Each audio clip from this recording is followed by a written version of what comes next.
Hello, and welcome back to episode 4, where we focus today on the stages of grief and roller coaster of feelings. Now, I do have a little story to share, which I will get to, which you'll see in the next clip.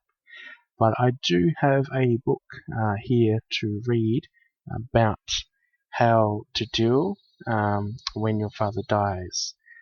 So I've got a little paragraph here to read and then some questions. Now, I am aware as I'm doing this, some of you in the audience aren't in the same boat. Many that might have lost their dad, where their dad is obviously not here anymore on earth. And so with that, I'm going to go forward with all scenarios as best as I can, and I'm also going to include where you may not be fatherless, you may be motherless, and also factor in a little bit of that, just so that no one feels left out. Or I guess if you're going forward and you don't hear much of me doing that, you can still apply the same principles. I've only just lost your mother, or if your father is in a different situation but you still feel fatherless.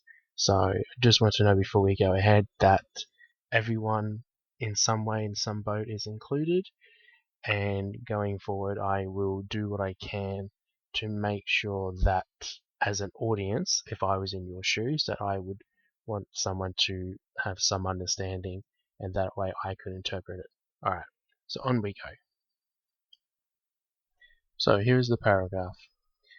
The first step is to allow plenty of time for the reality of your father's death to sink in and for you to process what has happened and its effects on you. Roll with the aftershocks. Don't fight them, and don't do anything imperative or drastic. During this time, be patient with yourself. It is your process that you are going through, no one else's. It may be helpful to get away from the noise and bustle, to think and pray. If you are religious, allow God to put the pieces back in His good time. Express all your feelings to God. He understands. Next, rebuild slowly. Keep up your health and find someone with whom you can talk freely and honestly with. So here are the questions. When do you miss your father the most?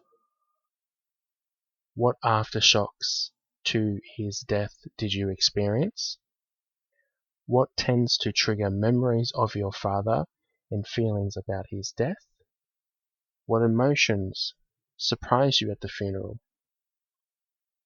And how do you feel on Father's Day?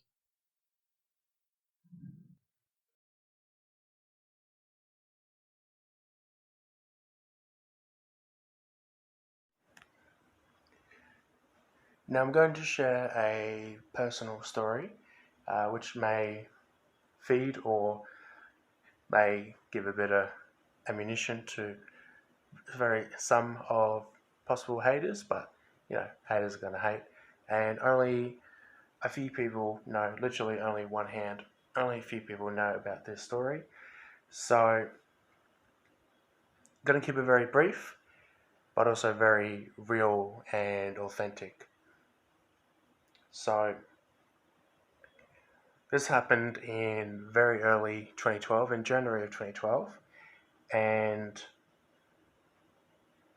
just hanging out with some friends. This was some work friends, just hanging out at the beach. Nothing major, just having a good time, and we all went into the water. Not even that high, wasn't even the roughest surf, but I guess the conditions obviously weren't the best at the time.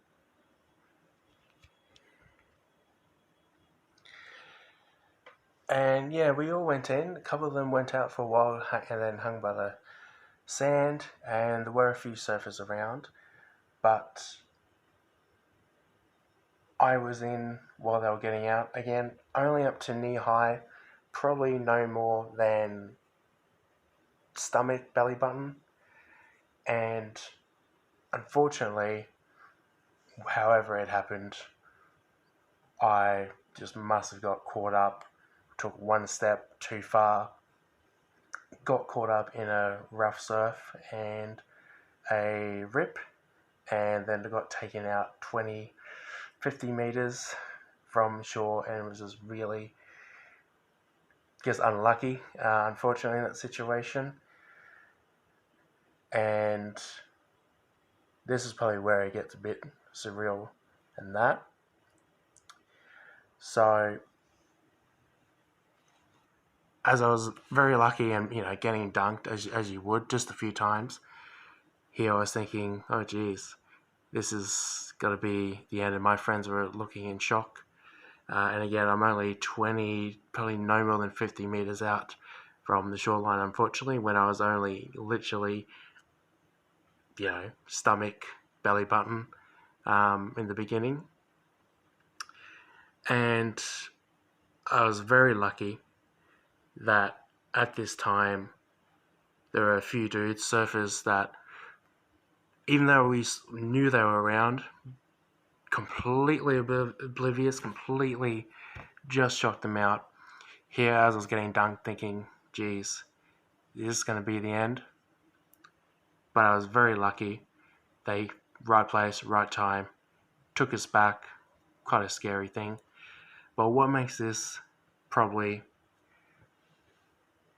hardest, but also the most grateful and gracious, is just a few weeks or just before the end of the previous year, I just always remember them saying that one of the surfers there, their brother, unfortunately lost their life in a rip around the same beach or around the same area and coastal line. So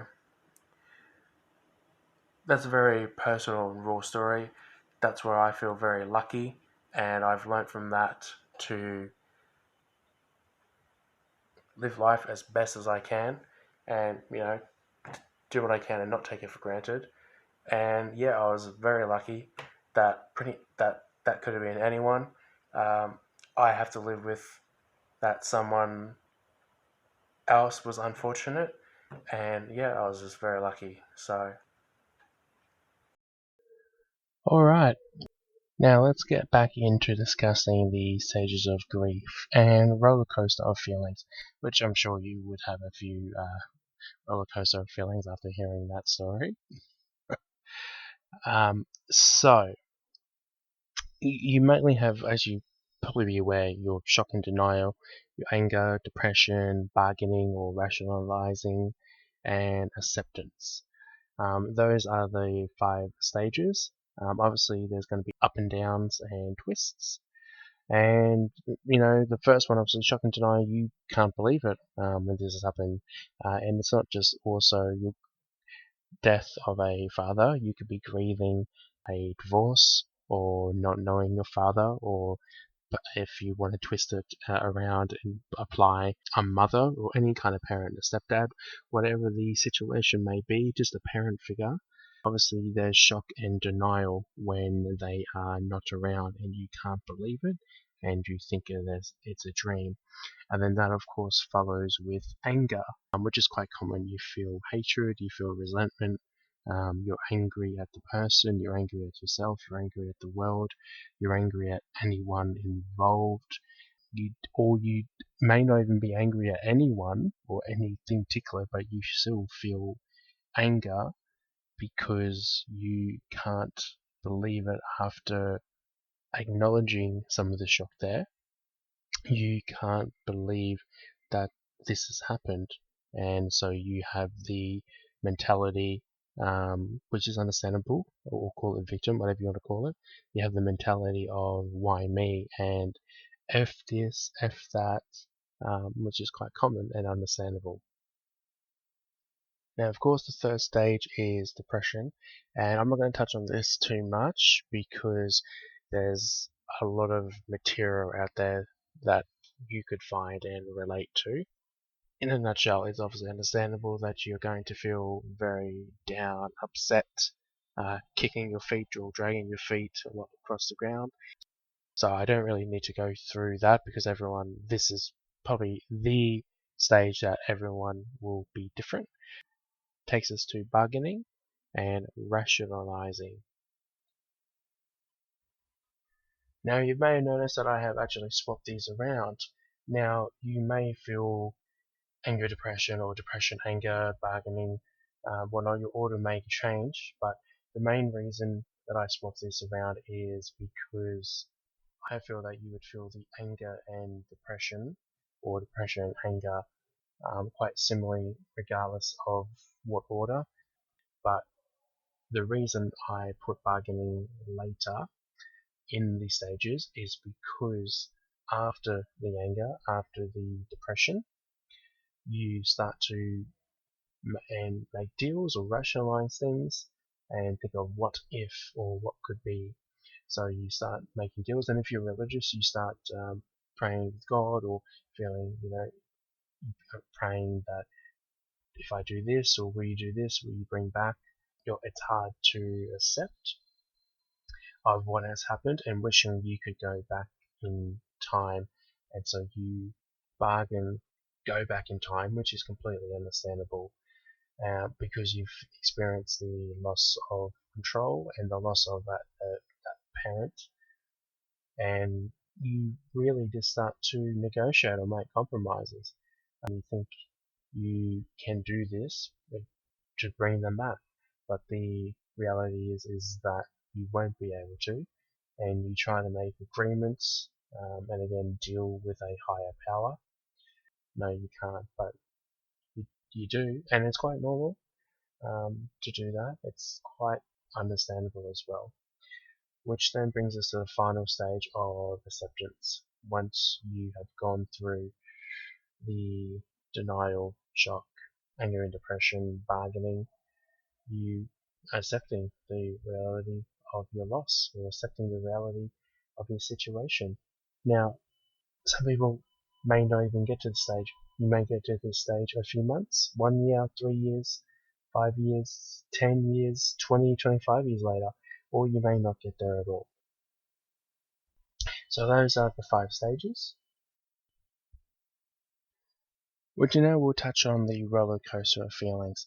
So through those stages, you're likely to feel one or multiple of feelings, and it is normal to have up and down and on and off days where you are just getting by, or you just want to sleep in bed or hang at home. It is common, especially in grief and bereavement, to feel this.